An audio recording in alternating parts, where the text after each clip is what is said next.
কি ঘটেছিল জোকা আইআইএমে? পুলিশকে যা জানিয়েছেন নির্যাতিতা, রইল বিস্তারিত প্রতিবেদন। কলকাতার ইন্ডিয়ান ইনস্টিটিউট অফ ম্যানেজমেন্ট ক্যালকাটার বয়েজ হোস্টেলে ডেকে নিয়ে গিয়ে এক তরুণীকে ধর্ষণের অভিযোগ উঠেছে। কসবা ল কলেজের ঘটনার পর জানিয়ে নতুন করে চর্চা শুরু হয়েছে রাজ্য রাজনীতিতে। ইতিমধ্যেই নির্যাতিতার অভিযোগের ভিত্তিতে গ্রেফতার করা হয়েছে অভিযুক্তকে। পুলিশ সূত্রে জানা গিয়েছে, অভিযুক্ত কেন্দ্রীয় সরকারি প্রতিষ্ঠান আইআইএম জোকার ম্যানেজমেন্টের দ্বিতীয় বর্ষের পড়ুয়া। নির্যাতিতার অভিযোগের বয়ান অনুযায়ী যা জানা গিয়েছে তা হলো, ওই নির্যাতিতা তার ক্লায়েন্টের কাউন্সেলিং সেশনের জন্য আইআইএম কলকাতায় যান।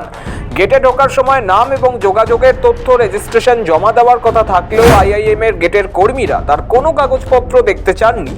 অভিযোগপত্রে তরুণী নাকি লিখেছেন, পরিকল্পনা অনুযায়ী যখন তিনি কাউন্সেলিং শুরু করার জন্য প্রস্তুত হচ্ছিলেন, তখন অভিযুক্ত তাকে অনুরোধ করেন হস্টেলে যেতে। কারণ দেখিয়ে বলেন, ব্যক্তিগত পরিবেশে কাউন্সেলিং করা সুবিধাজনক হবে। পুলিশকে দেওয়া চিঠিতে তরুণী আরও উল্লেখ করেন যে, অভিযুক্ত স্টিলের বোতল থেকে জল এবং দুপুরের খাবার হিসেবে পিৎজা খেতে দেন। সেসব খাওয়ার পর তরুণীর মাথা ঘোরার মতো অনুভব করতে থাকেন। নির্যাতিতা অভিযোগপত্রে নাকি এটাও লিখেছেন যে, শুরু থেকেই অভিযুক্ত এমন আচরণ করেছিলেন যেন মাদক জাতীয় কিছু খেয়ে আছেন। ঘরের চারিদিকে বোতল ছড়িয়ে ছিটিয়ে ছিল। নির্যাতিতা লিখেছেন, দুপুরের খাবার খাওয়ার পর তার বমি বমি লাগছিল। বাথরুমে যেতে চাইলেও তাকে যেতে দেওয়া হয়নি। অভিযুক্ত তরুণীকে নাকি বলেন, তার সঙ্গে কোনো মেয়েকে দেখে ফেললে সমস্যা হতে পারে। জানা গেছে, বাথরুমে যাওয়া না যাওয়া নিয়ে তর্ক বিতর্কের মধ্যেই হঠাৎ অভিযুক্ত ওই তরুণীর চুল টেনে ধরেন। আত্মরক্ষার জন্য বাধ্য হয়ে অভিযুক্তকে সে সময় চড়ও মারেন তরুণী, কিন্তু ওই যুবক তরুণীর গলা চেপে ধরেন এবং হাতে আঘাত করেন।